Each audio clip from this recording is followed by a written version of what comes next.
Assalamualaikum warahmatullahi wabarakatuh.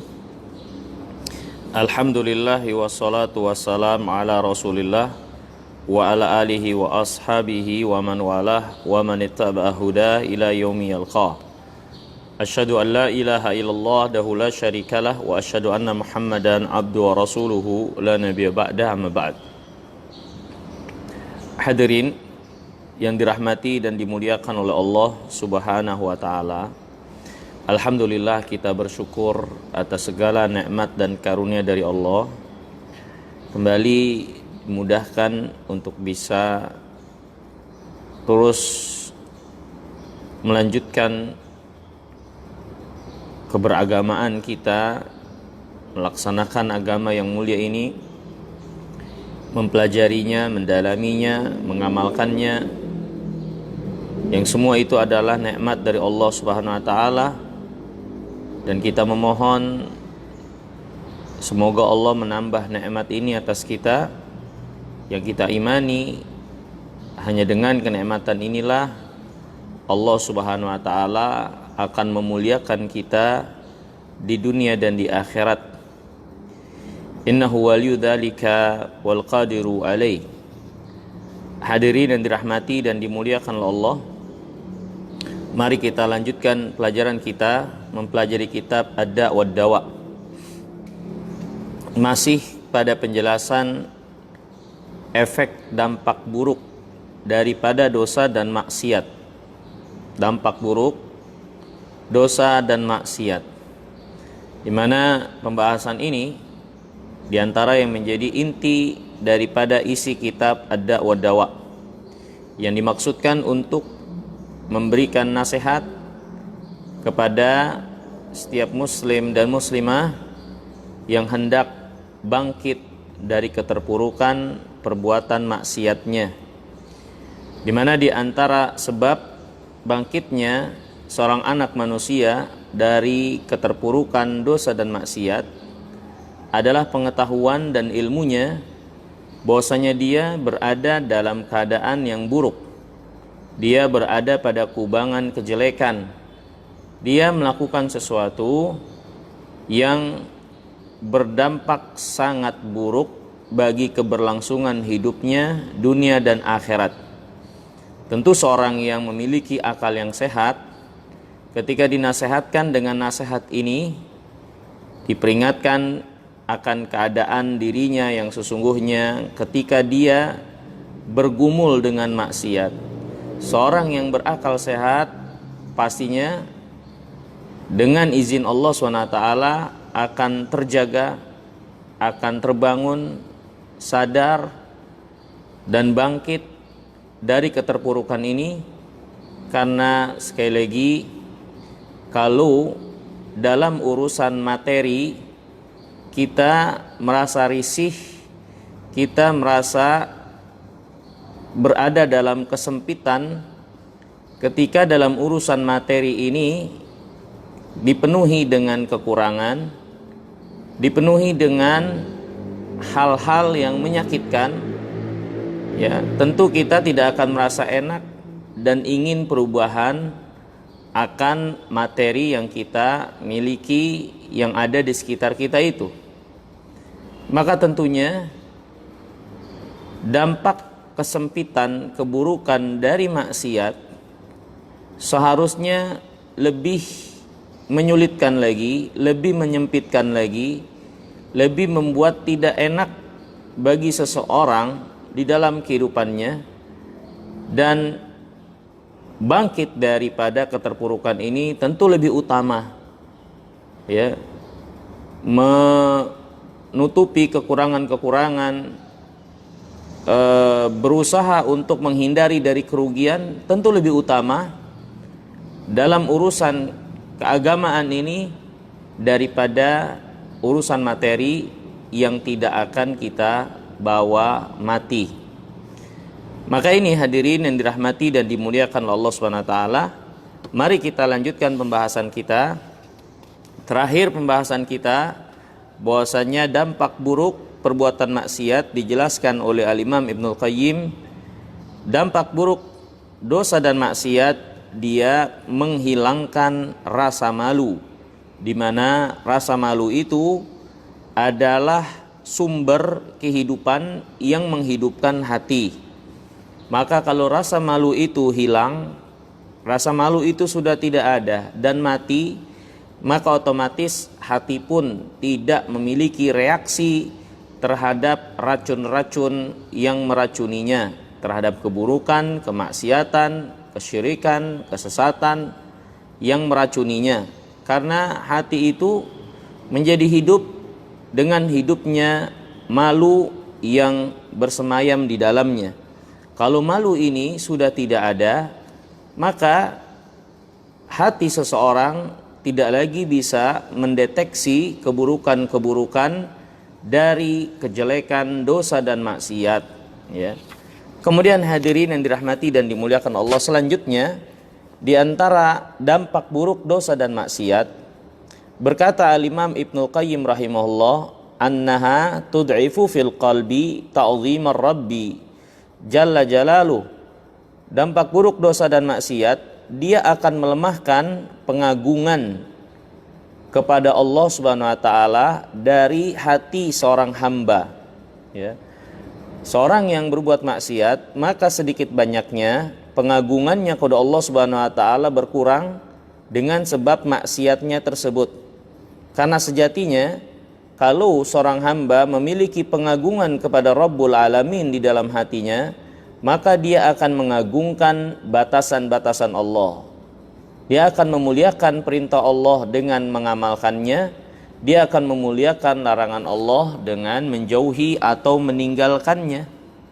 Ketika dia meremehkan urusan Allah ini, urusan agamanya, perintah dan larangannya, maka berarti di dalam hatinya Allah Subhanahu wa taala bukanlah sesuatu yang dia muliakan, yang dia agungkan dengan benar, ya. Maka ini hadirin yang dirahmati dan dimuliakan oleh Allah Subhanahu wa taala, Nabi Allah Nuh alaihi salatu wassalam mengingatkan kepada kaumnya dengan perbuatan syirik mereka, ya. Nuh berkata kepada mereka, malakum la taj'aluna lillahi waqara wa qad khalaqakum atwara. Mengapa kalian tidak menjadikan pengagungan kalian kepada Allah SWT untuk membuat kalian hanya mengesahkan Allah, ya. Dan bukankah Allah yang telah menciptakan kalian dengan tahapan-tahapannya? Maka Nabi Allah Nuh menjadikan keagungan, kebesaran Allah yang harusnya diagungkan, ya, sedangkan kita mengakui Allah sebagai Rabbul Alamin. Maka pengakuan kita Allah sebagai Rabbul Alamin yang mengharuskan kita mengagungkannya, maka harusnya itu menjadikan kita hanya mengesahkan Allah SWT dalam penghambaan diri, ya. Akan tetapi bagi siapa yang katanya mengagungkan Rabbul Alamin, tapi dia malah menyekutukan Allah, melakukan perbuatan yang Allah murkai, maka hakikatnya dia tidak menjadikan pengagungan kepada Allah Subhanahu wa taala itu dengan baik dan benar. Karena kalau dia mengagungkan Allah, harusnya dia melakukan apa yang Allah cintai dan ridhai, menjauhi apa-apa yang Allah Subhanahu wa taala murkai. Seperti itu, ya. Dan begitu juga berkait dengan ma'asi, ya, maksiat yang dilakukan oleh seorang hamba pada akhirnya menunjukkan kurangnya pengagungan di dalam hati hamba tersebut kepada Rabbul Alamin. Makanya hadirin yang dimuliakan oleh Allah Subhanahu wa taala, para ulama di antara nasihat yang mereka nasihatkan kepada kita sekalian, yaitu mereka berkata, jangan kau lihat kecilnya dosa maksiat yang kau lakukan, tapi lihatlah siapa yang kau durhakai. Yang kau durhakai itu Rabbul Alamin, Rabbus samawati wal ard. Walaupun mungkin pelanggarannya itu nampak kecil, tapi lihatlah siapa yang kau durhakai. Yang kau durhakai itu Allah. Tidakkah engkau mengagungkan Rabbul Alamin, ya? Ini hadirin yang dirahmati dan dimuliakan oleh Allah Subhanahu wa taala, ya. Kemudian Berkata di sini Al-Imam Ibnu Qayyim selanjutnya, di antara akibat buruk dari dosa dan maksiat, annaha tastad'i nisyan Allah li'abdihi wa tarkahu wa takhliyatahu bainahu wa baina nafsihi wa syaitanih, wa hadha ahlakul halak alladzi la yurja minhu najatun. Di antara dampak buruk perbuatan dosa dan maksiat, dosa dan maksiat itu ya menjadikan atau menjadi sebab Allah melupakan hambanya dan meninggalkannya, menelantarkannya. Ya. Melupakan di sini bukan berarti Allah Subhanahu wa taala memiliki sifat lupa. Tapi melupakan di sini maksudnya Allah Subhanahu wa taala enggak peduli lagi dengan orang tersebut. Allah enggak peduli lagi untuk membimbingnya, mengarahkannya, memberikan taufik kepadanya. Maka ini dampak buruk dari dosa dan maksiat. Kalau Allah SWT meninggalkan hambanya dan tidak peduli kepadanya, tidak peduli untuk apa yang menjadi kebaikan dia di dunia dan di akhirat, maka siapa yang bisa memberikan kebaikan itu kalau Allah SWT sudah tidak memberikannya? Maka ini adalah suatu keadaan yang sangat berbahaya sekali bagi seorang hamba. Ya. Allah Subhanahu wa taala berfirman, nasullah fanasiyahum. Ya, berkait tentang orang-orang musyrikin atau orang-orang munafikin. Mereka lupa kepada Allah. Wa nasiyahum, maka balasannya Allah pun melupakan mereka. Yani Allah menelantarkan mereka. Ya, karena lupa dalam bahasa Arab tidak selalu bermakna seperti yang kita pahami, seorang tidak ingat sesuatu. Tapi lupa dalam bahasa Arab juga bermakna menelantarkan dan tidak peduli. Ya, maka ini harus diperhatikan. Bukan berarti kita menyandarkan Allah SWT dengan sifat lupa.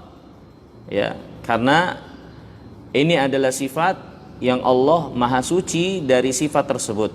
Karena sifat ini menunjukkan kekurangan, ya. Nah, ini hadirin yang dirahmati dan dimuliakan oleh Allah Subhanahu wa taala. Allah Subhanahu wa taala juga berfirman dalam surah Al-Hasyr ayat 18 dan 19. Ya ayyuhalladzina amanu taqullaha wal tandur nafsun ma qaddamat lighadin wattaqullaha innallaha khabirun bima ta'malun. Wahai orang-orang yang beriman, bertakwalah kepada Allah, dan masing-masing setiap pribadi hendaklah memperhatikan apa yang dia akan pertanggungjawabkan di hari esok, yakni di yaumul qiyamah kelak. Bertakwalah kepada Allah SWT, realisasikan, aplikasikan ketakwaan itu untuk persiapan pertanggungjawaban kalian nanti menghadap Allah. Sesungguhnya Allah Maha mengetahui apa yang kalian lakukan. Kemudian Allah berfirman, wala takunu kalladzina nasullah fa ansahum anfusahum ulaika humul fasiqun. Dan janganlah kalian menjadi orang-orang yang lupa kepada Allah. Dia berpaling dari agamanya, lupa batasan-batasan Allah, durhaka kepada Allah Subhanahu wa taala dan merasa aman dengan kedurhakaan tersebut, meninggalkan agamanya, berpaling dari agamanya, tidak mau mempelajarinya, tidak mau mengamalkannya. Maka kata Allah, jangan jadi seperti orang yang lupa kepada Allah, sehingga Allah menjadikan mereka lupa kepada diri mereka sendiri. Maka ini diantara tambahan bagi orang-orang yang terjerumus atau terus berkubang dalam kubangan maksiatnya, bukan hanya Allah SWT menelantarkannya, ya, tidak membimbing dan memberinya taufik, akan tetapi Allah jadikan orang tersebut bahkan lupa diri, ya, sehingga dia lupa apa yang akan menjadi kebaikan bagi dirinya, yang bermanfaat bagi dirinya. Dan hadirin yang dimuliakan Allah, ini adalah fakta real, kenyataan. Kita saksikan orang-orang kafirin, orang munafikin, dan orang-orang yang bergumul dalam dosa-dosa besar. Umumnya mereka lupa diri. Apa yang mereka lakukan umumnya merusak, sedangkan mereka merasa mereka berbuat perbaikan. Lihatlah orang-orang munafikin yang berkata sebagaimana yang Allah abadikan, innama nahnu muslihun, sesungguhnya kami adalah orang-orang yang memperbaiki. Lihat bagaimana mereka dengan lisannya mengatakan kami ini orang-orang yang memperbaiki, padahal keadaan mereka dengan kemunafikan mereka tersebut, mereka jelas-jelas merusak. Ya, mereka jelas-jelas merusak diri mereka sebelum mereka merusak orang lain.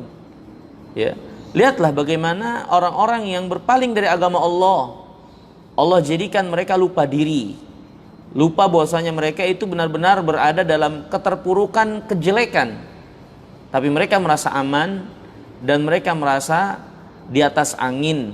Ya, maka ini hadirin yang dirahmati dan dimuliakan oleh Allah Subhanahu wa taala. Kemudian mari kita perhatikan apa yang dikatakan oleh Imam Ibnu Qayyim di sini. Fa amarahu bitaqwa wa naha an yatashabbah ibaduhu almu'minun biman nasiyahu bitarki taqwa. Allah perintahkan kita untuk bertakwa kepadanya.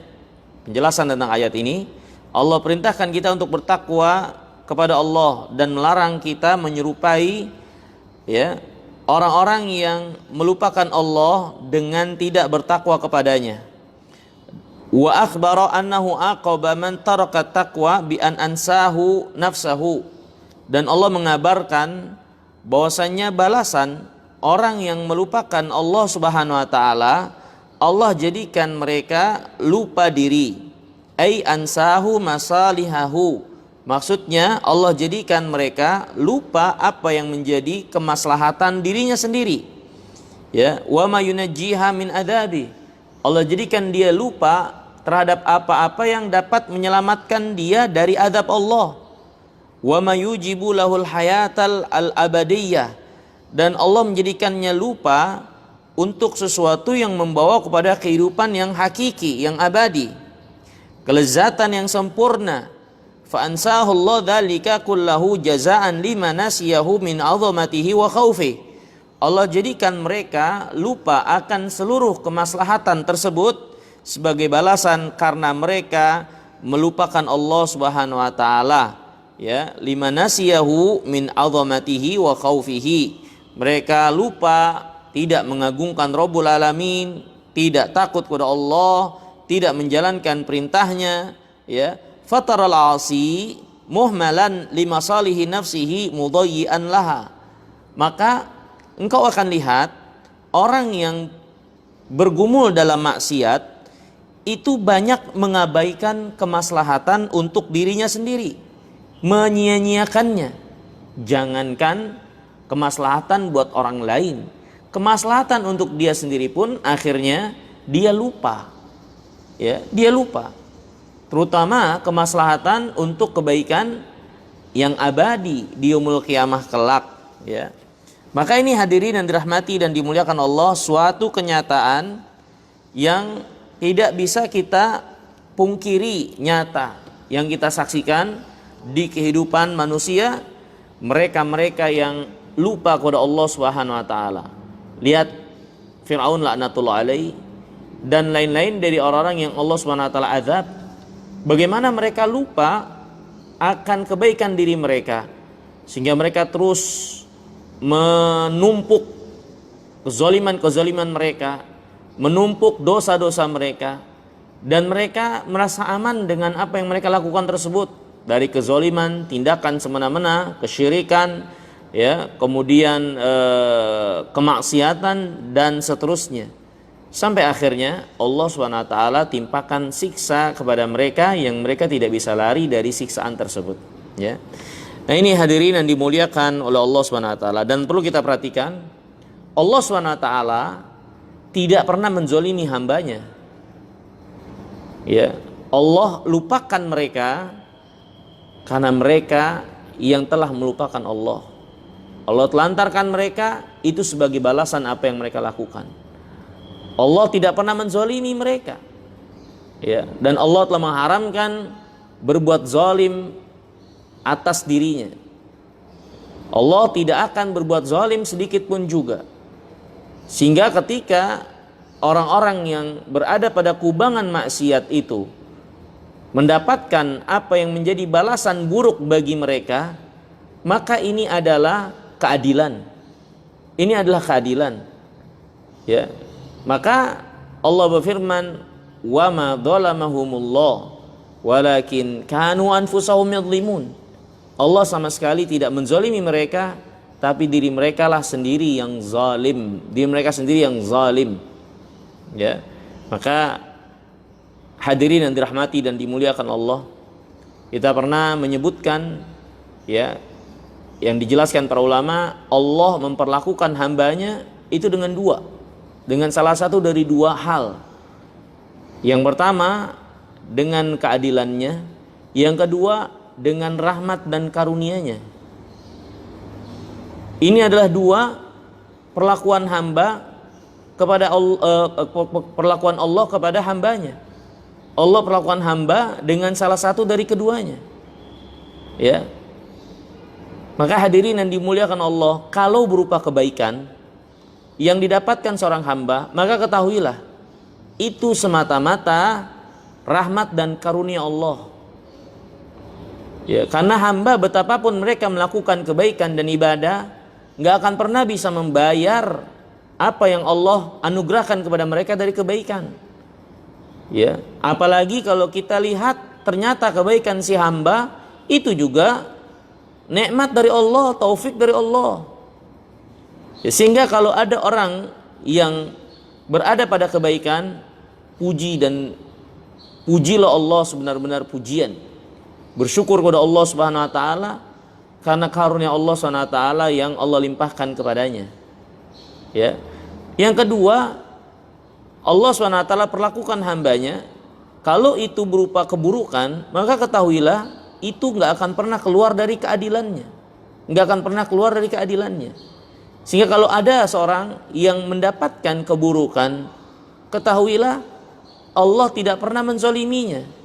Tapi itu adalah bagian dari keadilan yang Allah SWT tempatkan sehingga dia dapat keburukan tersebut. Makanya hadirin yang dimuliakan Allah, kalau boleh memilih di antara dua perlakuan Allah kepada hamba ini, maka mintalah agar Allah merahmati kita, menganugerahkan karunia-Nya kepada kita, memperlakukan kita dengan karunia-Nya, bukan dengan keadilannya. Ya. Ini hadirin yang dirahmati dan dimuliakan oleh Allah Subhanahu wa taala.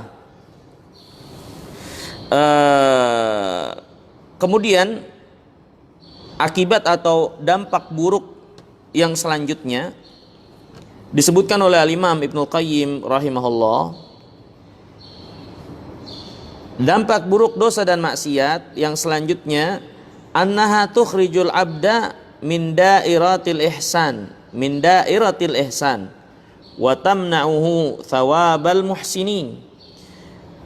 Di antara dampak buruk dosa dan maksiat itu mengeluarkan seorang hamba dari lingkaran orang-orang yang berbuat ihsan, berbuat muhsin, ya.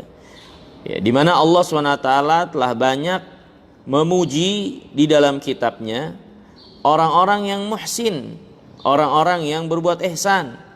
Ya, orang-orang yang berbuat ihsan. Nah, orang-orang yang berbuat maksiat, maka sedikit banyaknya dia keluar dari lingkaran orang-orang yang berbuat ihsan itu. Kemudian kata Imam Ibnu Qayyim, fa innal ihsan idza basyaral qalba mana'ahu minal ma'asi. Dan sesungguhnya ya, ihsan itu kalau dia mengenai hati, maka itu akan menghalanginya dari perbuatan ma'asi. yakni tingkatan ihsan yang ada pada seseorang, kalau itu menetap dalam hatinya, mantap dalam hatinya, maka itu akan menjauhkannya dari perbuatan maksiat. Ya, para ulama menjelaskan tingkatan dalam agama kita, ada Islam yang pertama, ada di atasnya itu iman, ada di atasnya itu ihsan. Ya. Nah, seorang yang berbuat maksiat, di antara dampak buruknya dia itu turun, dia itu keluar dari tingkatan ihsan ini. Kenapa demikian? Kata Imam Ibnu Qayyim, karena siapa yang di hatinya tertanam ya tingkatan ihsan ini, maka itu akan menghalanginya dari berbuat maksiat. Karena ihsan itu adalah suatu keadaan di mana seseorang beribadah kepada Allah, menjalani aktivitas kehidupannya ini ya seolah-olah dia melihat Allah. Atau kalau tidak bisa, maka dia selalu merasa diawasi oleh Allah. Maka seorang yang berada pada keadaan ini, selalu merasa diawasi oleh Allah, tentunya itu akan membuat dia enggan, sungkan untuk melanggar batasan-batasan dari Allah Subhanahu wa taala, ya.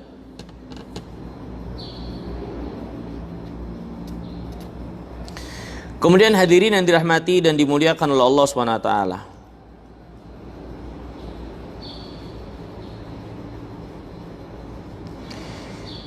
Yang berikutnya di antara dampak buruk dosa dan maksiat, kata Imam Ibnu Qayyim, wa man fatahu rifqatul mu'minin wa husnu difa'illahi ta'ala anhum fa innallaha yudafi'u 'anil ladzina amanu fatahu kullu khairin rattabahu Allah fi kitabihi alal iman wa huwa nahwu mi'ati khaslatin kullu khaslatin minha khairun minad dunya wa ma fiha. Bahwasanya di antara dampak buruk dari dosa dan maksiat, dia akan terluput, ya, dia akan kehilangan kebersamaan bersama orang beriman dan pembelaan Allah Subhanahu wa taala kepada orang-orang beriman.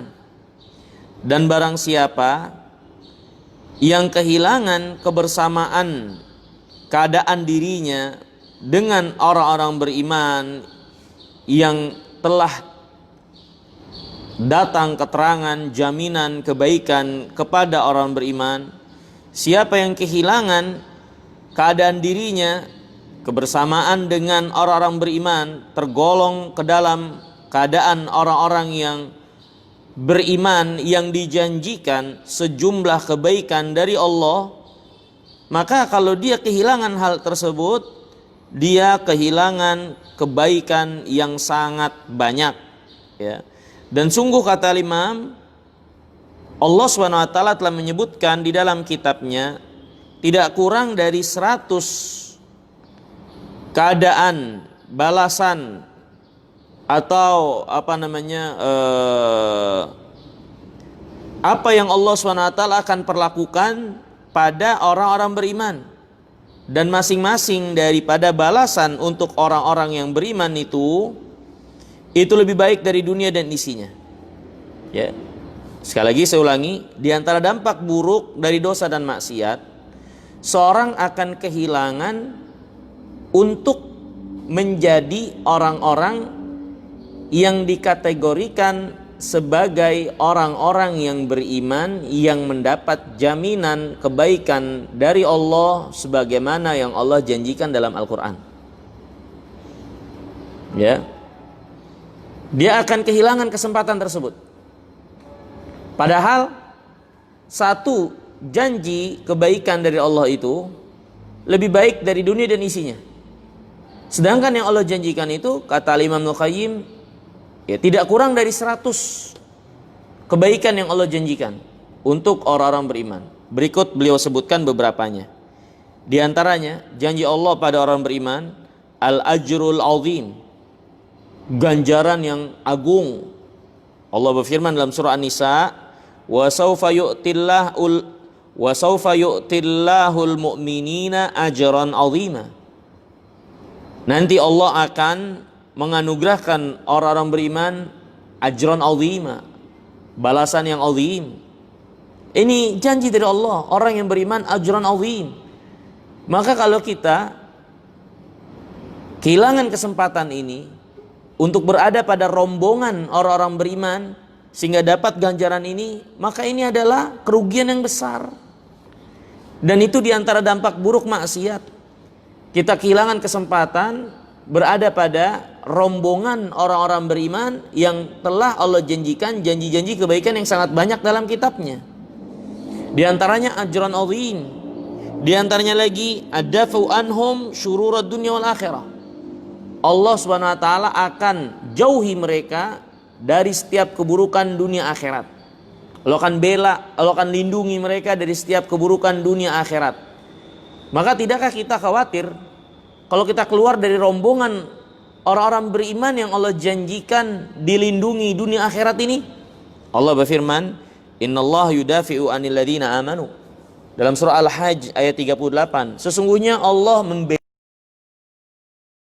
Allah melindungi, Allah menjaga orang-orang yang beriman, ya.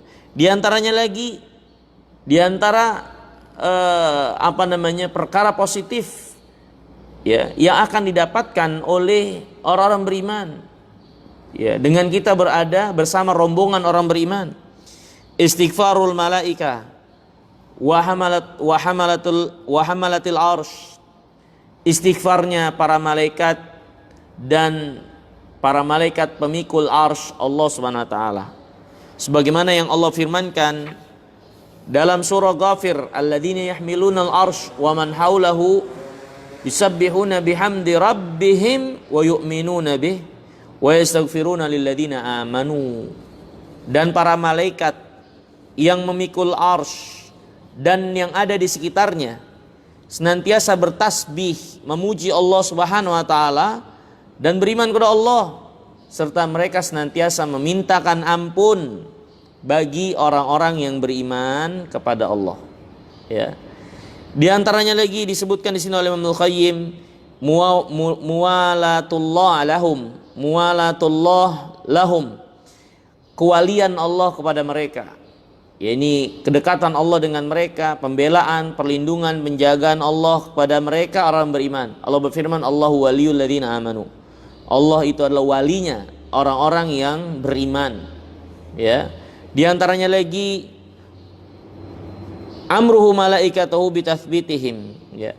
Allah Subhanahu wa taala perintahkan agar mengokohkan orang-orang yang beriman. Allah perintahkan kepada malaikat agar mengokohkan orang beriman. Allah berfirman, yuhi rabbuka ilal malaikati anni ma'akum fathabbitul ladzina amanu. Ketika Allah mewahyukan kepada para malaikatnya, sesungguhnya aku ini bersama kalian, maka kokohkanlah orang-orang yang beriman, kokohkanlah orang-orang yang beriman, teguhkanlah mereka di dalam keberagamaan mereka, perjuangan mereka. Kemudian diantaranya lagi, ya, derajat yang tinggi di sisi Allah, ampunan dan rizki yang karim, rizkun karim, ya, rizki yang penuh dengan kemuliaan. Allah berfirman tentang orang beriman, lahum darajatun inda rabbihim wa maghfiratun wa rizqun karim. Bagi mereka derajat yang tinggi di sisi Allah, mereka juga dapat ampunan dan rezeki yang karim. Di antaranya lagi al-izza, yakni Allah SWT akan anugerahkan kehormatan, kemuliaan bagi mereka, sehingga orang beriman itu akan menjadi orang yang terhormat. Bahkan barang siapa yang benar-benar di atas keimanan seperti yang Rasulullah SAW berada di atasnya, maka Nabi SAW pernah mengabarkan, nusirtu birru'bi masirata syahrin, aku ditolong oleh Allah dengan rasa takut yang sudah menghantui musuh-musuhku sejauh sebulan perjalanan. Ini sebelum bertemu Nabi, sejauh sebulan perjalanan mereka sudah dihantui rasa takut kepada Rasulullah SAW. Inilah bagaimana kemuliaan seorang mukmin yang Allah SWT letakkan rasa takut pada diri orang-orang kafirin kepada mereka, ya. Allah berfirman, walillahil izzatu walirasulihi walil mu'minin. Sesungguhnya al-izzah, kemuliaan itu milik Allah untuk Rasulnya dan juga orang-orang yang beriman, ya. Kemudian hadirin yang dirahmati dan dimuliakan Allah SWT, Banyak lagi di sini disebutkan oleh Imam Ibnu Qayyim sebagai perwakilan, ya.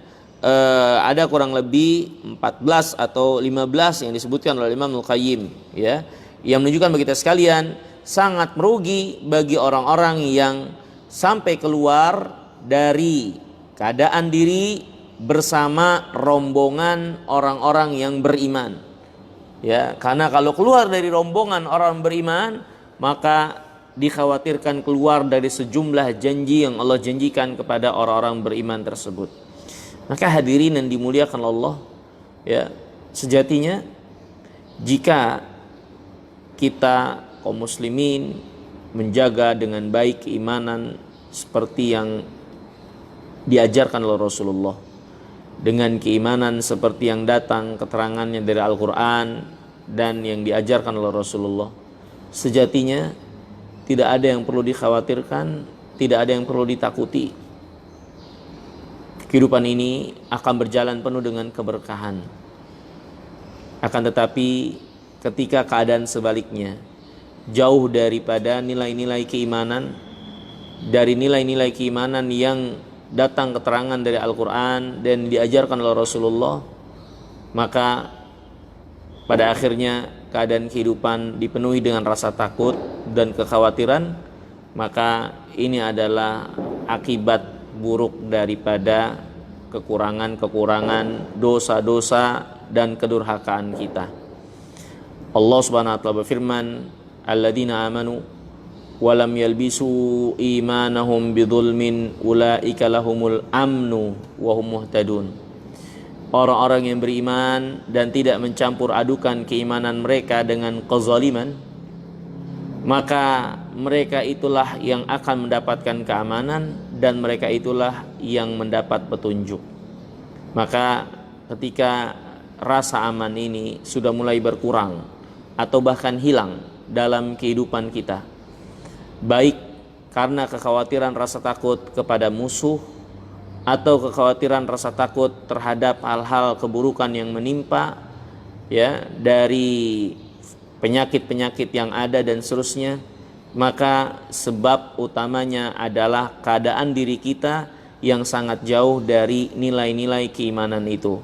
Karena Allah janjikan orang-orang yang beriman, ya, yang tidak mencampur adukan keimanan mereka dengan kezaliman seperti kesyirikan dan kezaliman yang lainnya, Allah janjikan mereka itu akan dapat keamanan dunia akhirat. Mereka aman dari apa yang mereka khawatirkan, dari apa yang mereka takuti di dalam kehidupan ini dan di akhirat kelak, ya. Maka hadirin yang dimuliakan oleh Allah Subhanahu wa taala, ini sebagai nasihat buat kita semua.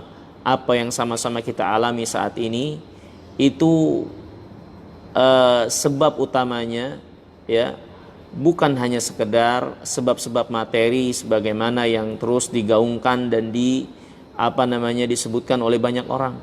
Sebab-sebab materi hissi mungkin itu menjadi sebab, tapi itu bukan menjadi faktor utamanya. Faktor utama yang hakiki adalah jauhnya kita dari Allah, jauhnya kita dari nilai-nilai keimanan. Yang ini pada akhirnya semakin memperkeruh keadaan, membuat kita semakin diselimuti, terkungkung oleh rasa takut yang berkepanjangan dan berlebihan, ya. Maka untuk memperbaiki keadaan ini, di antara jalan yang paling utama yang harus kita lakukan adalah kembali kepada Rabbul Alamin, kembali kepada Allah, kembali memperbaiki keimanan kita, kembali memperbaiki hubungan kita dengan Allah Subhanahu wa taala. Karena walaupun mungkin kita terkena apa yang dikhawatirkan dari penyakit ini, maka yang mengenai kita itu paling tidak hanya untuk permasalahan duniawiyah dan tidak membahayakan akhirat kita ketika kita berada dalam keadaan yang baik dalam nilai-nilai keimanan. Dalam nilai-nilai keimanan, kalaupun kena, ya, ya. Akan tetapi kalau kita memperturutkan rasa takut ini secara berlebihan, mengesampingkan agama, berburuk sangka kepada Allah, sehingga seolah-olah kita ini pasti kena, kita ini pasti akan binasa, terlalu berlebihan dalam memandang sebab-sebab hissi dan melupakan Rabbul Alamin sebagai penentu segala sesuatu ini, maka jikapun kita selamat dari penyakit yang ada ini, tapi kalau ini kita bawa menghadap Rabbul Alamin, maka ini suatu yang berbahaya sekali, yang dapat merusak ya kehidupan akhirat kita ketika kita menghadap Allah. Kita menghadap dalam keadaan berburuk sangka kepada Allah. Ya, di antara bagian buruk sangka yang disebutkan oleh para ulama adalah seorang yang terus berada dalam keadaan diri selalu merasa dialah yang bakal tertimpa kejelekan itu. Ya, dialah yang pasti bakal kena, bakal tertimpa kejelekan itu. Ini adalah bagian dari buruk sangka kepada Rabbul Alamin. Bukankah Allah yang menentukan segala sesuatunya? Kita tidak menafikan untuk melakukan suatu usaha dan upaya-upaya agar terhindar. Akan tetapi jangan lupakan Rabbul Alamin, jangan lupakan Allah. Ya, sekali lagi, kemana doa-doa yang dahulu digaungkan? Sudahkah kita lupa? Doa pagi, zikir pagi dan petang. Ya, kemana ketaatan kita, menyongsong kegembiraan dengan kepada agama Allah SWT ini? Ya, maka jangan sampai semua itu hilang. Nilai-nilai keagamaan untuk terus kita jaga. Ya, ketahuilah tidak akan pernah menyelesaikan permasalahan dengan kita meninggalkan agama ini, dengan kita mengesampingkan agama ini, meremehkan agama ini, meninggalkan agama ini yang bisa kita kerjakan. Itu nggak akan pernah menyelesaikan masalah pandemi ini. Yang ada semakin membuat kita terpuruk. Iya pastinya. Ya. Dan kita sudah melihat apa yang terjadi selama 1 tahun ini. Ya. Malam kemarin sama seperti malam sekarang. Ya. Yang harus kita lakukan adalah berusaha dengan apa yang menjadi sebab-sebab yang memang dibenarkan untuk menghindarkan diri dari keburukan, tapi jangan lupakan agama Allah yang masih bisa terus kita lakukan. Terus taat kepada Allah dan jauhi rasa takut yang berlebihan yang membawa kita berburuk sangka kepada Rabbul Alamin. Ya, ketika kita berusaha keras untuk sebab-sebab yang sifatnya hissi, materi, maka jangan lupa juga untuk berusaha keras untuk sebab-sebab yang maknawi, seperti ketaatan kepada Allah, doa kepada Rabbul Alamin, memohon kepada Allah SWT dengan penuh kerendahan hati, ya, menguatkan kembali keimanan kita, mempelajari agama Allah yang mulia ini. Itu juga jangan dilupakan. Ya. Ini hadirin yang dirahmati dan dimuliakan Allah SWT sebagai nasihat buat kita sekalian. Kita lanjutkan. Di antara akibat buruk dari dosa dan maksiat disebutkan di sini oleh Imam Al-Qayyim yang ke-33 di sini di cetakan yang saya punya. Annaha tud'ifu siyaral qalbi ilallah wa daril akhirati. Di antara akibat buruk dari dosa dan maksiat, ya, tud'ifu sayral qalbi ilallah wa daril akhirah. Dia akan melemahkan perjalanan hati kepada Allah dan hari akhirat. Ya. Dosa dan maksiat akan melemahkan hati dalam perjalanannya kepada Allah dan hari akhirat, atau menghalanginya, bahkan memutus perjalanannya. Dan hadirin yang dirahmati dan dimuliakan oleh Allah Subhanahu wa taala, bahkan di antara perkara yang perlu untuk kita perhatikan, hakikat keberagamaan ini, ya, inti sumbernya adalah apa yang menjadi perjalanan hati kita melebihi dari apa yang menjadi perjalanan batin kita, ya, yang ada pada hati kita melebihi dari apa yang menjadi perjalanan lahiriah kita. Inilah hakikat keberagamaan. Kita tidak menafikan perkara lahiriah bagian dari din dan penting. Akan tetapi perlu kita pahami bahwasannya sumber utama dari apa yang menjadi perjalanan lahiriah adalah apa yang ada pada hati, apa yang menjadi perjalanan batin dari penambahan-penambahan dan kekurangannya. Ya. Lihat Abu Bakar As-Siddiq radhiyallahu taala anhu. Ya. Dijelaskan oleh para ulama, Abu Bakar As-Siddiq itu tidak mengungguli para sahabat dengan puasanya, sholatnya. Bukan berarti Abu Bakar As-Siddiq tidak rajin puasa sunat atau sholat sunat, bukan. Tapi umumnya para sahabat, bahkan sebagian mereka ada yang melebihi Abu Bakar mungkin untuk amalan tersebut. Tapi tetap saja mereka semua, bahkan seluruh umat ini selain Rasulullah, kalau dikumpulkan jadi satu, diletakkan di satu neraca timbangan, dan iman Abu Bakar di neraca yang satunya, akan lebih berat neraca timbangan imannya Abu Bakar. Kenapa bisa demikian? Karena apa yang terletak pada hati Abu Bakar itu yang mengungguli semua dari yang lainnya. Ya. Untuk amalan-amalan lahiriah mungkin ada orang-orang yang menyamai Abu Bakar. Bahkan sebagian para sahabat juga mungkin ada yang melampaui Abu Bakar dalam amalan lahiriah. Tapi tetap dalam segi penilaian di sisi Allah nggak ada yang melebihi Abu Bakar. Tentunya setelah Rasulullah SAW. Ya. Maka ini hakikat perjalanan keagamaan. Ya, ini apa yang menjadi perjalanan hati kita kepada Allah dan negeri akhirat. Nah, di antara penyakit yang meracuni, yang membuat sakit dan mati, serta menghalangi, memperlambat, melemahkan perjalanan hati ini adalah dosa dan maksiat. Dosa dan maksiat. Ya. Hadirin yang dimuliakan Allah, ketika dosa dan maksiat ini menyelimuti diri kita, oke, kita masih melaksanakan sholat, tapi pernahkah kita mengintrospeksi keadaan sholat kita? Itu sholat yang hanya nampak lahiriah dalam keadaan hati yang dipenuhi dengan kesibukan duniawiyah, dalam keadaan hati yang terpencar ke sana kemari, memikirkan, mengarah kepada selain Allah. Pernahkah kita mengintrospeksi sholat kita? Ya, mungkin itu gara-gara maksiat yang akhirnya melemahkan hati kita, perjalanannya menuju Rabbul Alamin, menghadap Allah dan darul akhirah. Oke, mungkin amalan lahiriah kita lakukan. Ya.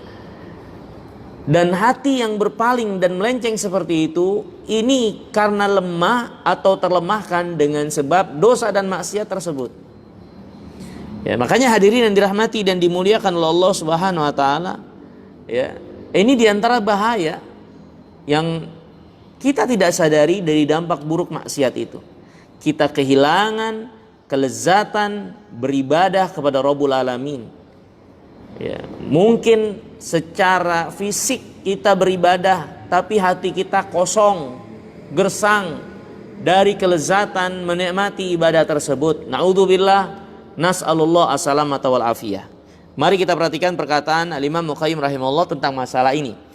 Beliau mengatakan, annaha tud'ifu sayral qalbi ila Allah wa daril akhirati, au tu'awwiquhu au tuqifuhu au wa taqta'uhu anis sayr. Dia melemahkan perjalanan hati kepada Allah dan hari akhirat, atau menghalanginya, memberhentikannya, bahkan memutusnya. Fala tada'uhu yakhtu ila Allah khutwatan hadza illam taruddahu an wajhihi ila wara'ih. Ya. Kemaksiatan itu yang membelenggu tidak akan membiarkan hati melangkah menuju Allah walaupun satu langkah. Ya. Dan ini kata Imam Muqayyim, andai saja hanya sekedar menghentikan.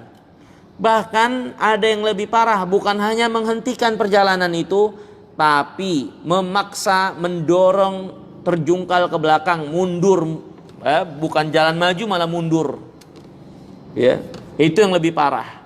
Bukan hanya menghalangi, memperlambat, menyetop, tapi malah jadikan mundur.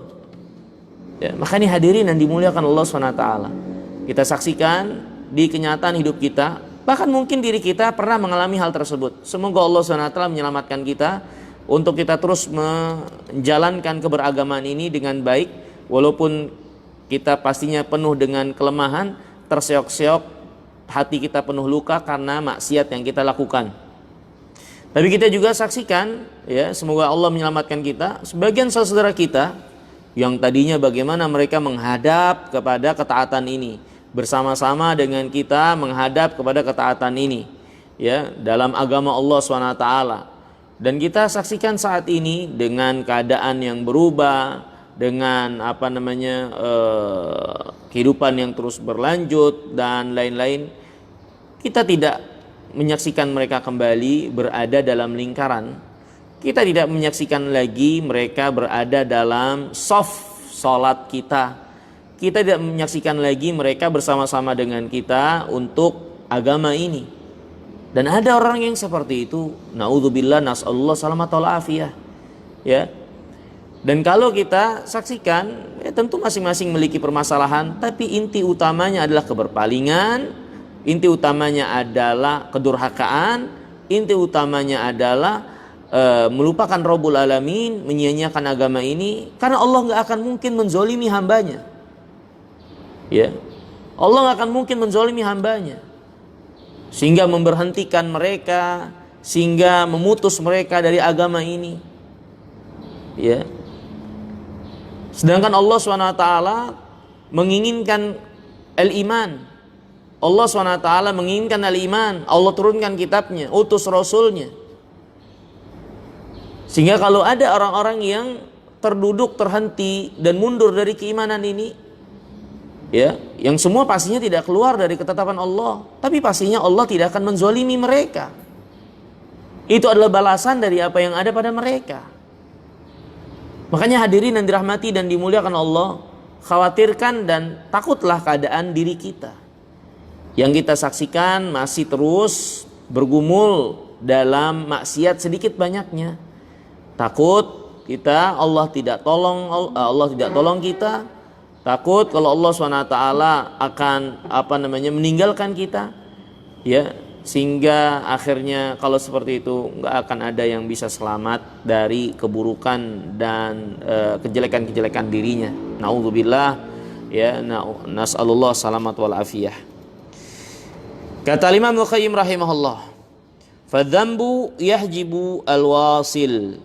Dosa itu menghalangi orang-orang yang ingin menyambung, ya, menyambung terus perjalanannya. Wa yaqta'u sa'ir, memutus perjalanan orang-orang yang berjalan.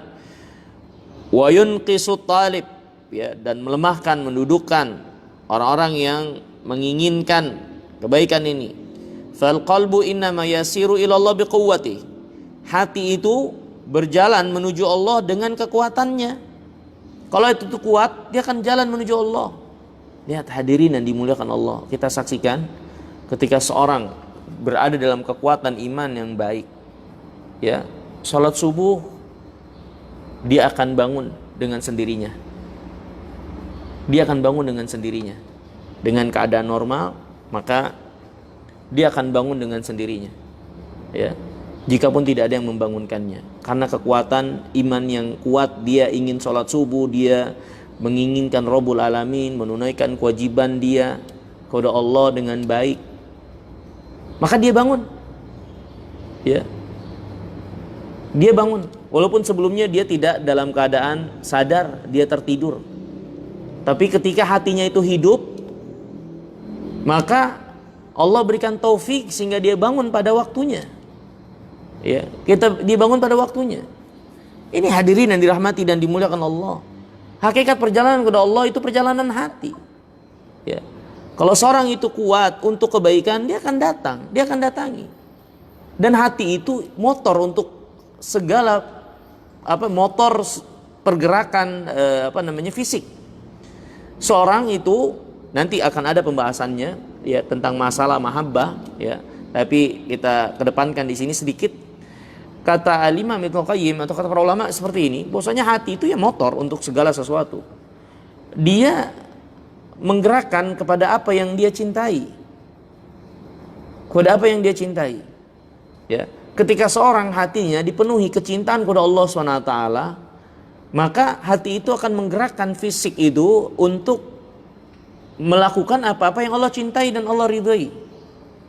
Tapi kalau hati itu berada pada kematiannya, sakit dan kelemahannya, akhirnya pergerakan itu pun kepada apa-apa yang justru menambah parah keadaannya, ya, kepada apa yang Allah murkai, ya, karena seorang tidak melakukan sesuatu kecuali apa yang dirinya, hatinya memiliki kecenderungan, kecondongan, kecintaan kepadanya.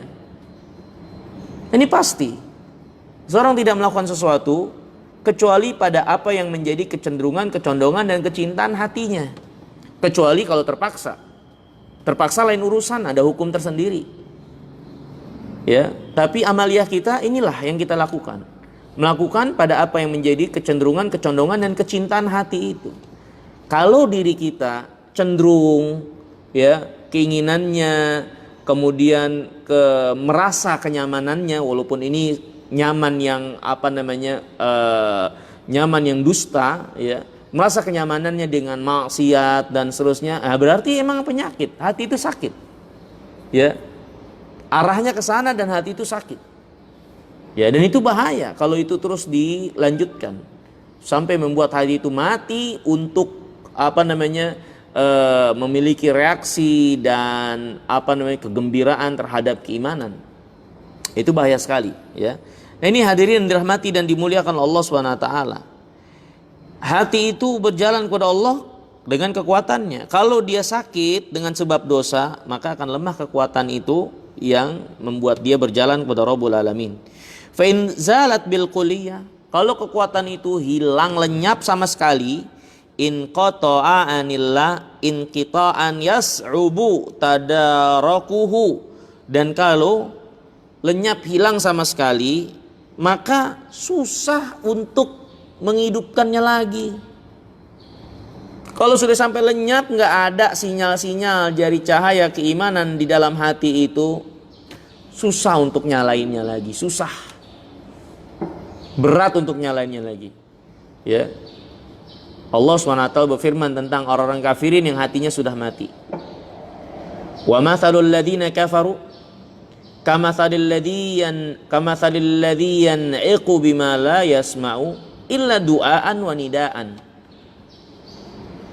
Permisalan orang-orang kafirin dalam seruan dan ajakan kepada mereka itu seperti orang yang menyeru, seperti orang yang bercakap menyeru kepada seseorang yang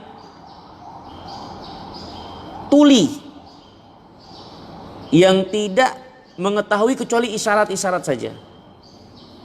Ini Allah jelaskan keadaan orang kafirin, sikap mereka terhadap ajakan kebaikan kebenaran. Keadaan mereka itu seperti orang yang tuli yang diajak pada suatu kebaikan, nggak ngerti dan nggak dengar kecuali isyarat-isyarat doang, ya. Kenapa? Karena hatinya sudah mati, tidak lagi bisa mencerna kebaikan itu, ya. Maka ini kita berlindung kepada Allah dari keadaan yang buruk ini, ya. Kita mengadu kepada Allah kelemahan diri kita yang masih terus bergumul pada dosa dan maksiat. Kita mengadu kepada Allah kan kelemahan diri kita yang masih suka, cenderung dan condong kepada maksiat. Kita mengadu kepada Allah, semoga Allah SWT menyembuhkan kita dari penyakit yang buruk ini. Kita mengadu kepada Allah, semoga Allah SWT melimpahkan rahmatnya kepada kita, menyelamatkan kita dari kubangan yang sangat buruk ini, yaitu kubangan kemaksiatan, durhaka, syirikan, kefasikan, kemunafikan yang dimurkai oleh Allah SWT. Kemudian hadirin yang dirahmati dan dimuliakan oleh Allah SWT,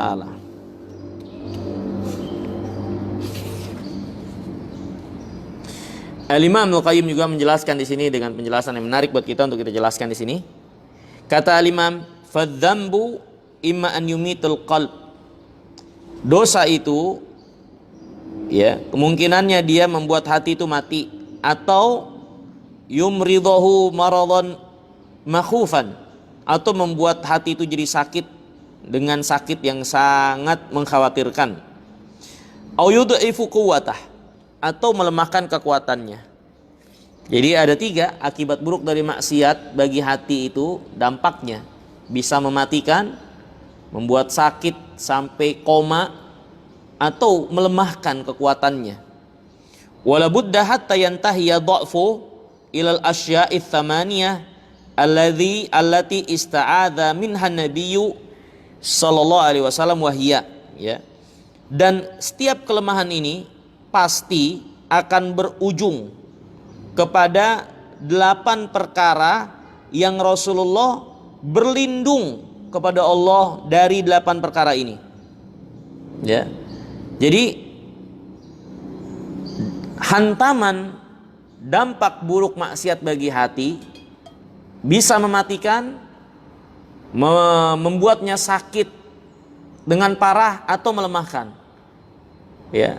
Akan tetapi penghujungnya, ya, penghujung dari kelemahannya itu bisa sampai kepada 8 perkara yang Nabi berlindung kepada Allah agar tidak mengalaminya.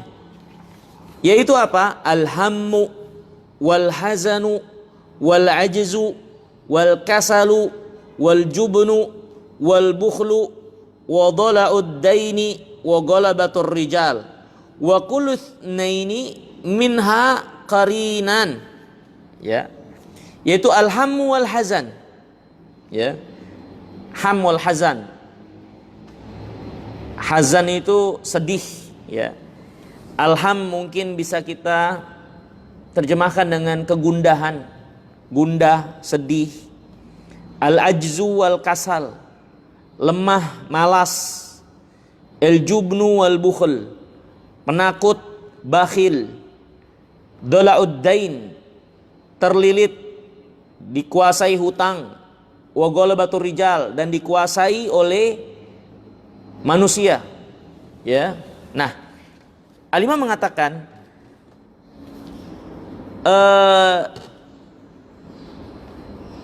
masing-masing dari 2 perkara menjadi pasangan bagi yang lainnya, ya. Maksudnya dua-dua dari yang disebutkan oleh Nabi adalah pasangan. Seperti ham hazan itu pasangan, al-ajzu kasal itu pasangan, juban wal bukhl itu pasangan, dal'ud dain wa ghalabatur rijal itu pasangan. Bagaimana penjelasannya? Mari kita perhatikan. Kata Imam, fal ham wal hazan qarinan. Ham dan hazan itu selalu berdampingan.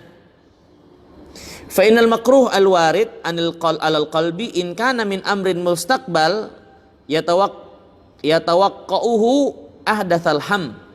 Kalau ham itu adalah rasa gundah, kekhawatiran untuk masa depan. Kita mengkhawatirkan masa depan, masa yang akan datang. Wah, nanti saya kena sakit lagi, nanti saya ini. Wah, kekhawatiran yang berlebihan itu ham. Ya, itu ham. Ya. Dan itu kelemahan hati. Ya. Kalau kekhawatiran itu wa in kana min amrin madin qad waqa ahdasal huzun. Tapi kalau untuk sakit, ya, atau untuk perkara yang telah lalu, yang telah lewat, maka itu namanya al-huzun, sedih. Seorang sedih kehilangan sesuatu, sedih karena kehilangan anggota keluarganya dan seterusnya. Itu hazan. Nah, ham wal hazan qarinan. Ham dan hazan itu berjalan atau pasangan. Ya, keduanya ini pasangan. Nabi SAW berlindung dari ham wal hazan, dari ham dan hazan yang menjadi penyakit hati, Kemudian yang kedua, ya, al-ajzu wal kasal, lemah dan malas. Lemah dan malas ini juga pasangan, ya, berdampingan. Bagaimana penjelasannya? Kata Imam, fa in takhallafal abdu an asbabil khairil wal falah In kana li adami qudratihi fahuwal ajzu wa in kana li adami iradatihi fahuwal kasal. Yang namanya al-ajaz adalah seorang kehilangan kesempatan dari kebaikan dan kesuksesan karena ketidakmampuan, namanya ajaz, kelemahan. Tapi karena ketidakinginan, namanya kasal. Ya. Seorang kehilangan kesempatan mendapatkan kebaikan kalau karena kelemahan yang ada pada dia, emang dia nggak mampu, sehingga kebaikan itu luput dari dia. Itu namanya ajaz. Tapi kalau dia karena nggak pengen, sebetulnya dia bisa. Itu namanya kasal, malas. Ya. Dan semua ini penyakit yang menimpa hati. Ya, hazan, al-huzun, ya, ajaz, kasal, ini juga menimpa hati. Dan itu dampak buruk dari maksiat, memiliki pengaruh untuk menghidupkan hal ini. Ya, penyakit-penyakit ini. Kemudian yang berikutnya, al-jubnu wal bukhlu, penakut dan bakhil. Ini juga pasangan. Bagaimana penjelasannya? Fa in adaman naf'u minhu in kana bi badanihi fawal jubn wa in kana bi malihi fawal bukhl. Ya, jubn, penakut, adalah seorang yang enggak mau memberi sumbangsih dengan tenaganya, dengan fisiknya. Ini orang penakut. Ya, memberi sumbangsih kebaikan dengan tenaganya, fisiknya, maka ini penakut. Kalau yang nggak mau memberi sumbangsih dengan hartanya, ini bakhil, pelit. Ya.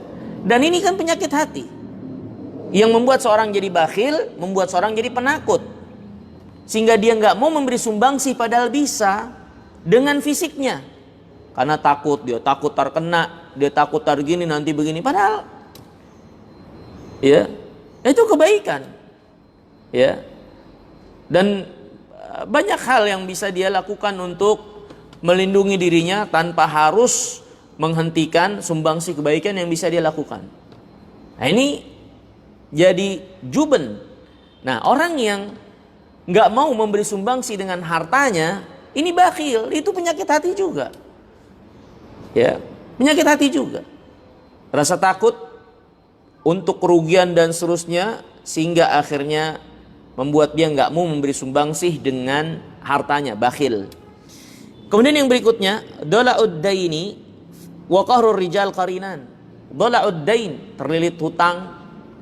Qahrur rijal, penguasaan orang lain. Ya, berada dalam keadaan diintimidasi oleh orang lain. Ini juga pasangan.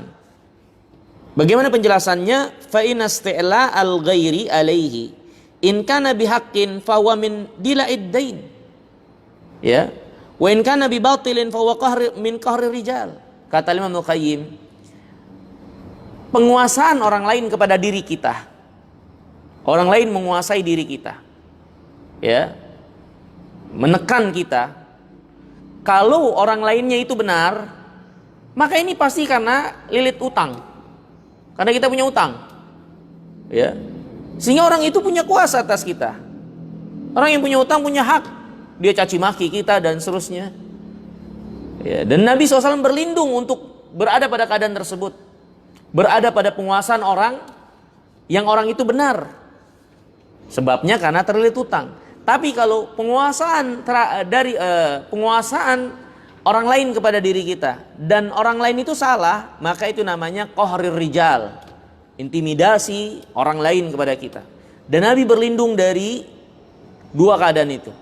Ya, berada pada penguasaan sehingga dia hidupnya dipenuhi rasa takut, dikuasai, diatur baik karena dia sendiri yang salah, karena dia yang punya utang, atau orang lain yang memang zalim, yang mengintimidasi dia. Nabi berlindung dari itu semua. Ya, nah ini hadirin yang dirahmati dan dimuliakan Allah. Kata Imam, wal maqsud anna ad-dunub min aqwal asbab al-jaliba li hadhil asya' ats-tsamaniyah. Inti dari ini semua, sesungguhnya dosa adalah sekuat-kuat sebab yang mendatangkan, menjadikan 8 perkara ini ya, menimpa seseorang. Ham, al-hazan, al-ajaz, wal-kasal, il-juban, il-bukhl, dola'ud dain, wa qahrur rijal. 8 perkara ini yang Nabi berlindung darinya. Di antara sebab utama seorang tertimpa salah satu, bahkan semuanya mungkin, adalah karena dosa dan maksiat yang dia lakukan. Na'udzubillah, nas'alullah salamat wal afiyah. Kama annaha min aqwal asbab al-jaliba li jahlil bala wa darkis syaqa wa su'il qada wa syamatatil a'da. Wa min aqwal asbab al-jaliba li zawali ni'amillah wa tahawuli afiyatihi wa fujaati nikmatih wa jami'i sakhatih. Sebagaimana dosa dan maksiat juga adalah sebab terbesar seorang tertimpa bala yang bertubi-tubi, ya. Kemudian darqis syaqa, yakni kecelakaan, kebinasaan yang keterpurukan yang parah, ya. Kemudian su'ul qada, ketetapan yang buruk, syamatatil a'da, kesenangan musuh akan keterpurukannya, ya. Ini juga sebabnya adalah dosa. Dan juga diantara sebab dosa juga dan maksiat adalah sebab seorang akhirnya kehilangan nikmat Allah, ya, berubahnya keselamatan, ya, atas dirinya, sekonyong-konyongnya azab Allah menimpa dia, dan umumnya atau semua murka Allah sebab utamanya adalah dosa dan maksiat, ya. Ini hadirin yang dimuliakan oleh Allah Subhanahu wa taala, ya. Di antara dampak buruk dosa dan maksiat ini, dia melemahkan perjalanan hati menuju Allah dan hari akhirat, ya. Dan di antara apa yang menyelimuti hati dari kelemahan itu adalah apa yang dialami dari alham, ya, mengkhawatirkan masa depan secara berlebihan, ya. Kemudian al-huzun, kesedihan yang selalu meliputi, ya, membuat diri diselimuti sedihan karena apa yang telah lewat. Al-ajaz, ya, lemah, ya, karena akhirnya ketiadaan kemampuan untuk sampai pada kebaikan. Kasal, malas, ya, memiliki kemampuan tapi keinginan itu enggak ada. Juban, bukhl, yaitu kelemahan hati untuk memberi sumbangsih dengan kemampuan fisik yang bisa dilakukan dan harta yang bisa dilakukan. Kemudian dola'uddain wa ghalabatur rijal, keadaan diri yang berada dalam keadaan tertekan, ya, oleh orang lain, baik orang lain itu benar atau orang lain itu salah. Kalau orang itu benar, maka biasanya ini urusan utang kita yang punya masalah, ya, sehingga kita tertekan. Wa ghalabatur rijal, orang itu yang zalim, yang mengintimidasi, berbuat zalim pada kita, ya, sehingga membuat hati itu jadi lemah, penuh dengan rasa takut dan seterusnya. Maka ini diantara perkara yang Nabi berlindung kepadanya, dan sebab terbesar, ya, seorang mengalami hal tersebut adalah dosa dan maksiatnya.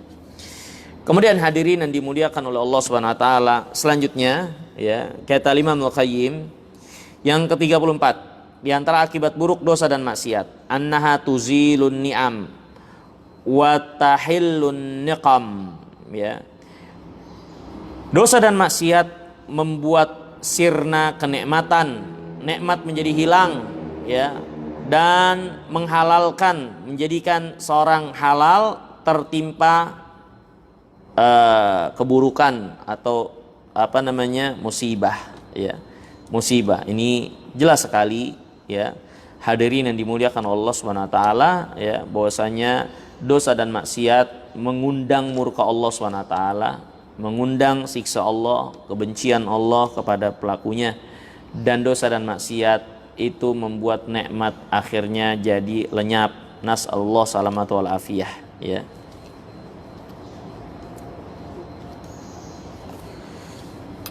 Kemudian selanjutnya kata Imam Al-Qayyim, di antara akibat buruk dosa dan maksiat, ma yulkihillahu subhana minar ra'bi wal khawfi fi qalbil 'asi fala tarahu illa khaifan mar'uban.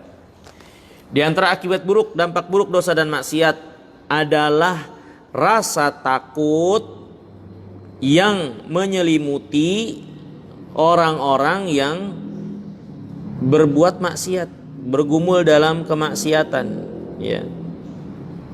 Rasa takut yang pastinya akan menjangkiti orang-orang yang durhaka kepada Rabbul Alamin, ya. Ini Allah berfirman tentang orang-orang musyrikin, terutama sanulqi fi qulubil ladina kafarur ru'ba bima asyraku billah ma lam yunazzil bihi sultanan. Kami akan timpakan kepada hati orang-orang yang berbuat syirik, ya, ar-ru'b, yaitu rasa takut, gentar, ya, terutama kepada orang-orang yang beriman, ya. Ini orang-orang yang berbuat syirik, ya, keadaan mereka diliputi rasa takut, was-was berlebihan. Lihat bagaimana mereka tidak bisa hidup dengan sebab kesyirikan dan keyakinan-keyakinan batil mereka tanpa dasar, ya. Mereka ketika ingin melakukan suatu, maka sebab-sebab yang gak jelas akhirnya mereka takuti. Jangan hari ini, nanti hari ini begini. Jangan ngadep begini, nanti begitu. Nanti begini. Padahal itu tidak ada alasan yang berarti untuk dibenarkan sebagai alasan. Akhirnya mereka hidup susah. Mereka hidup susah. Mau begini salah, mau begitu salah. Mau begini pamali, mau begitu pamali. Mau begini salah, mau begitu salah, ya. Belum lagi apa yang harus mereka persembahkan kepada yang mereka takuti dari persembahan-persembahan atau sesembahan-sesembahan. Oh, kita belum melakukan ini kepada Tuhan yang inti.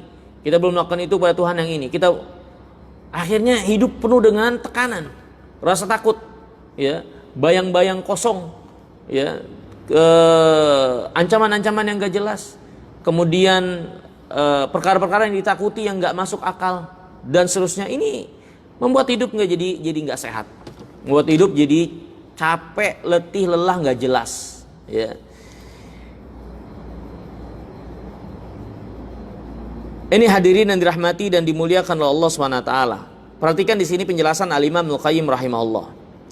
Fa inna ta'a hisnullah al-'azam alladhi man dakhalahu kana minal aminin min uqubati dunya wal akhirah. Sesungguhnya, perhatikan, ketaatan kepada Allah itu adalah benteng Allah SWT yang sangat kokoh, ya, yang barang siapa memasuki benteng ini maka dia sebagai orang yang aman di dunia dan di akhirat dari setiap keburukan. Barangnya siapa yang keluar dari benteng ini, ya, maka dia akan diliputi oleh ancaman-ancaman yang mengancam dia dari segala arah.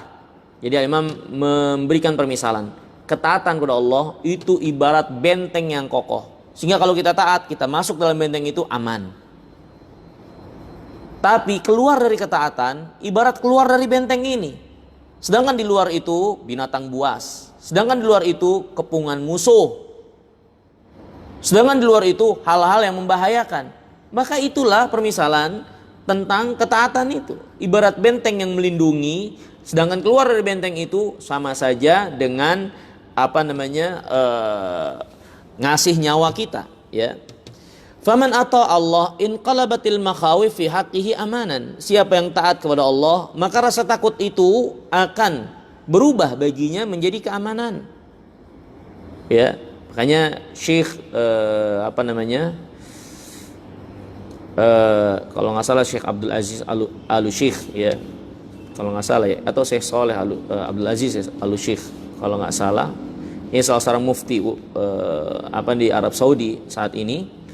Beliau menjelaskan bahwasanya ketidakamanan, rasa takut yang menimpa kaum muslimin, ya, di antara sebab utamanya adalah karena orang-orang beriman atau kaum muslimin atau umumnya manusia saat ini yang keluar dari ketaatan kepada Allah SWT, menjauhi nilai-nilai keimanan, perbuatan syirik yang dilakukan dan seterusnya.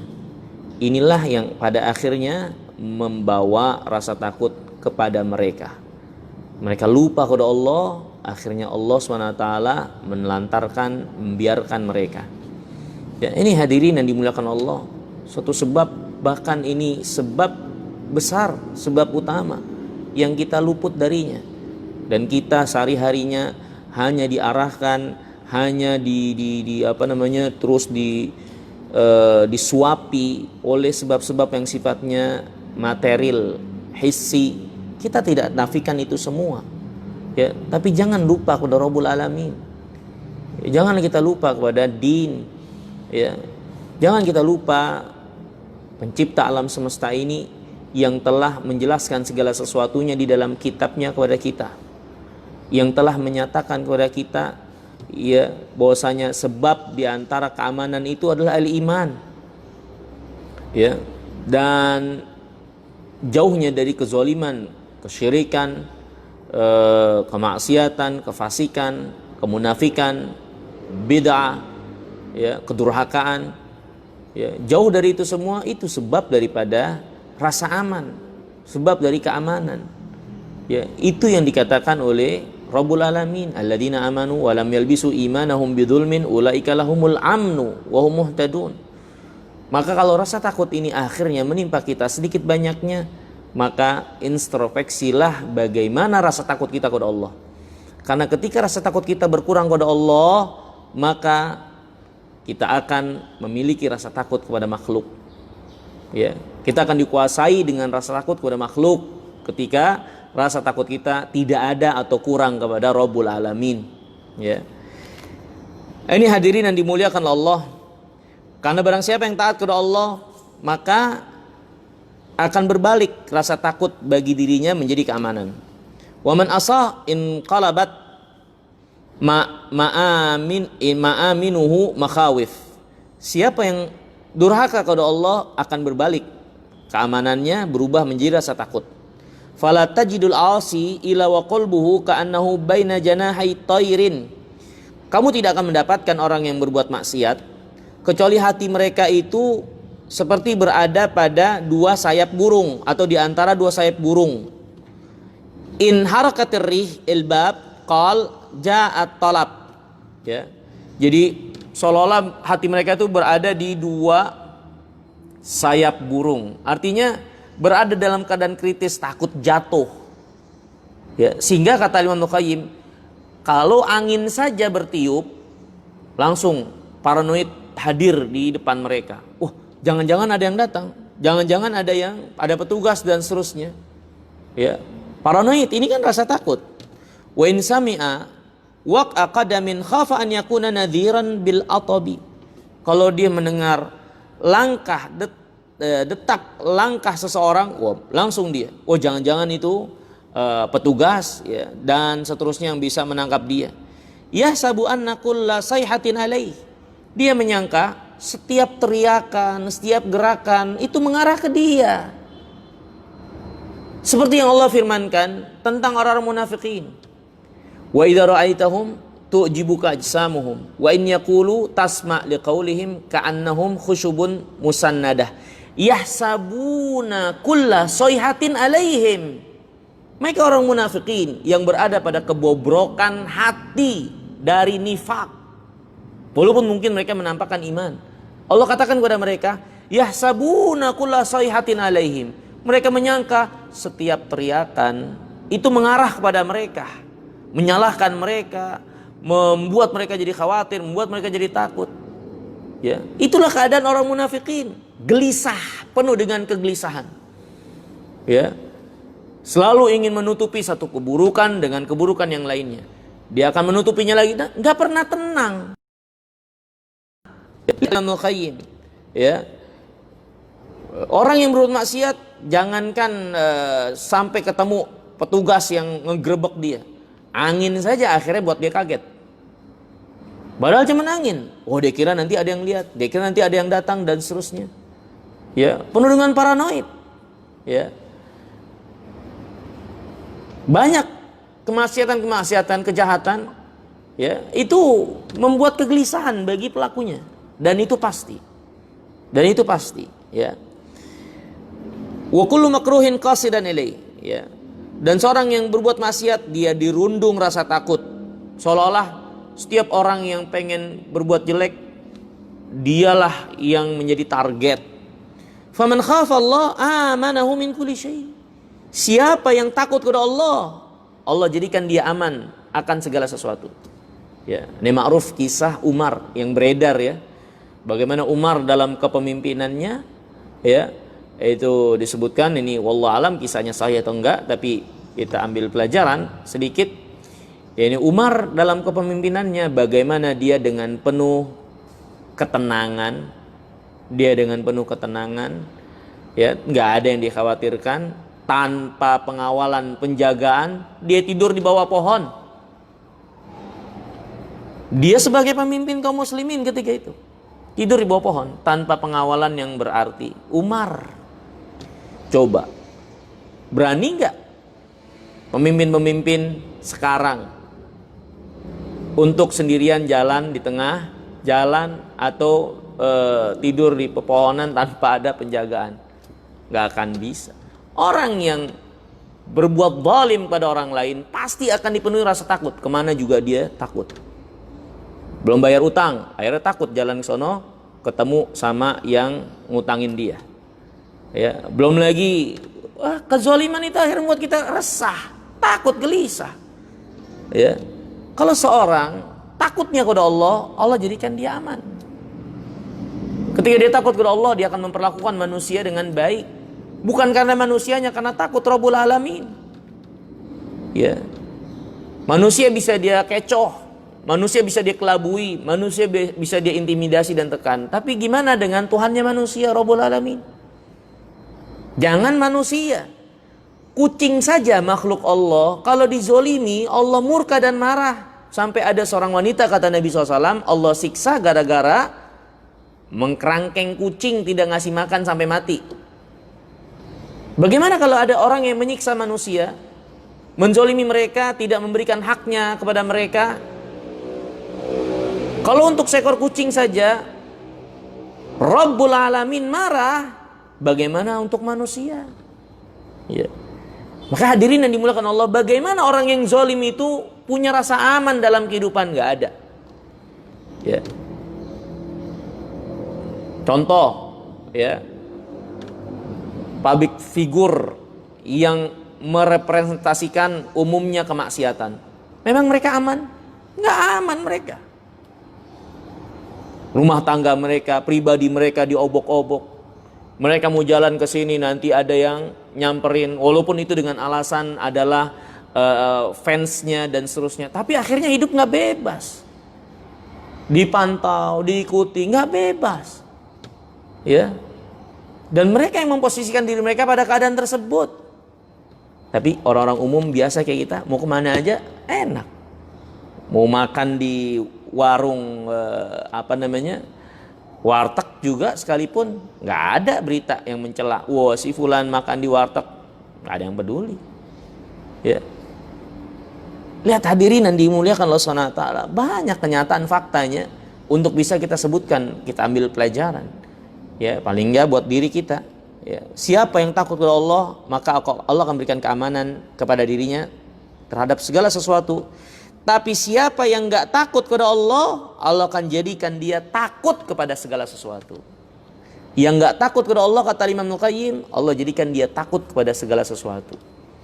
Hadirin yang dimuliakan Allah SWT, perhatikan ini. Bagaimana rasa takut kita kepada Allah. Ya, dan itu menentukan rasa takut kita kepada makhluk. Dan sekali lagi, ketiadaan rasa takut kepada makhluk bukan berarti kita bertindak bodoh. Itu pun gak diajarkan oleh agama.